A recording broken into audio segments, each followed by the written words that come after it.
Hi, this is Denise Mathew, and today I'm going to make a infinity ring, and it's like a beaded infinity ring. Now I've seen these, actually I saw these on Pinterest, and I thought they were so cute that I wanted to make one for myself so I could wear the same thing.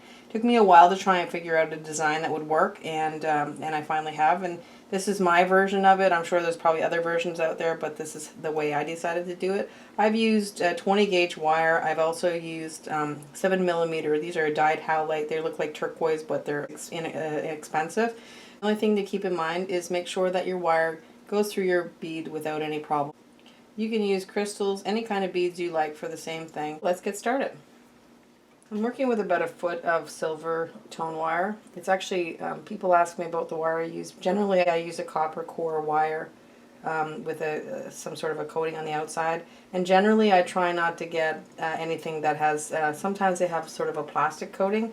So, because if you're doing any hammering or anything, it doesn't hammer very nicely. So I'm just going to take my ring mandrel. I'm going to make a size 7 ring, so I'm just going to go to the size 6 and just center the wire and then just wrap it around one time like that, not crossing, and then just right around like that till you have it wrapped like that. I'll show you the front side so you see that the wires are not crossed. Okay, and just that's my size 6, and I'm going to size it up to a size 7. So I'm making it one size smaller and then I'll size it up. I'm just going to take my wires and just put one up and one down. It's like a bit of a twist, like that. Okay, and just try and keep those wires straight if you can. It'll just make things easier for you working. I'm going to put one on the top and one on the bottom. Now you can go a little bigger with the wire if you prefer, but the only thing you need to keep in mind is that if you're going to do that, you're going to need to use a bead with a larger hole. So now that that's done, I'm just going to push those beads in as close as possible. Alright, like that. And then I'm just going to work on the mandrel. So first thing you want to do is you're going to guide the wire. You're not really going to push it hard or go fast or anything like that. And just gently guide the wire around the beads. So you're just going around the bead. You're not going across the bead, you're not going under the bead, you're just going to the side of the bead, like that. Alright, and then just bring it to the center. Alright, the other one slid down a little bit, just push it back into place because you want them as close as possible. And then just guide the wire up, like that. And you're doing kind of the same thing. So one side is up and one side is down. Now I'm just going to bring the top wire and just bring it up and around to the side again, put it to the center, and then the other one right down like that and to the center. Okay, and this is what we're going to continue doing until we use up the wire, and just take the bottom wire again and like that, and then the top wire like that, and then the top wire will be going. Now if the wires try and ride up on the sides, just push them down.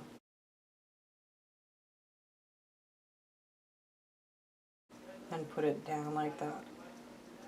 Okay. That one's starting to ride up, so I'm just going to push that right down. And again, you can use your pliers or anything like that if you prefer. Now that we're here, the wires are in a good place because we want them to be close to the base of the ring so that we can wrap those tails around the base of the ring, and then we would have the ring completed.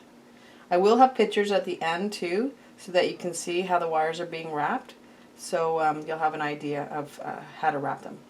So this is pretty much your completed ring. Now we're just going to take it off the mandrel and then just take whichever side tail. It doesn't really make a difference. So this is what we would have.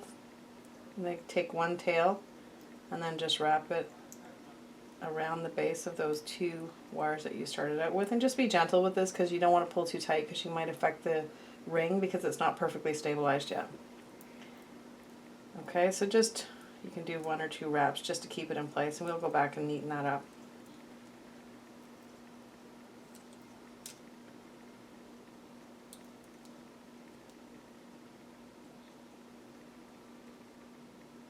Okay, now go to the other side, same thing.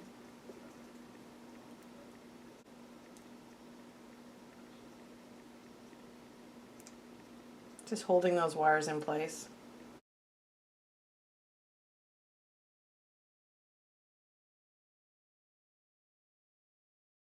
So just a couple wraps. Now I'm just going to finish wrapping this one here on this side just because I may as well.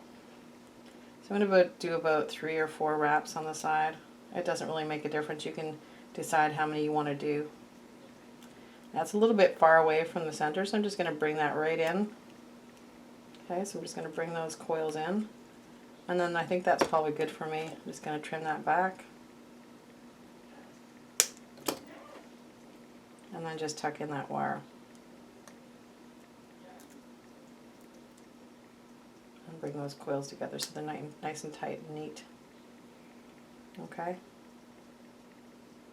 That's what you'd have. And then if you notice on the side the wire has come up a little bit, just push it down. You want to see some of it, but you don't want it all the way there. So that's what you would have. Now the other side, I'm going to go wrap that around the same amount of time. So if I have 4 on this side, I'm going to do 4 on the other side.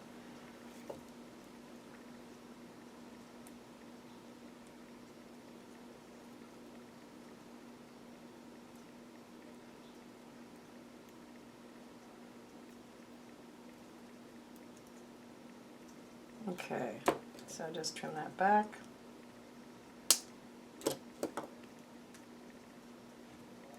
And then push those coils together, make sure there's no sharp parts. And that would be your ring. Now, if you find that when you put it on your finger, it's a little crooked, the infinity is a little bit crooked, you can just kind of take your fingers and just kind of push the beads to the side a little bit so they're a little bit more straightened. And then if there's anything else you want to adjust, if you want to fix the wires, push them back, whatever, you can do it at this point. But I think that's probably good. So this is what you would have. Make sure that those wires are parallel for the ring base.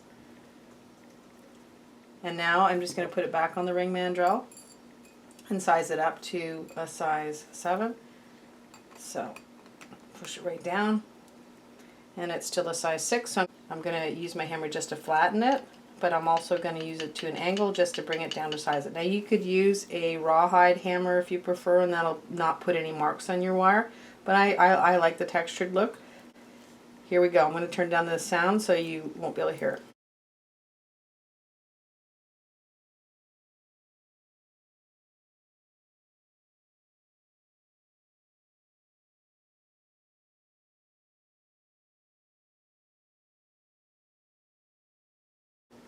So I brought that up to a size 7, and not only that, I've wire hardened the backside so that it's nice and stable, and it's going to be great for wearing. So this concludes the tutorial. Hope you liked it. If you did, please like, share, subscribe, and comment. We'll see you next time. Thanks for coming. Bye for now.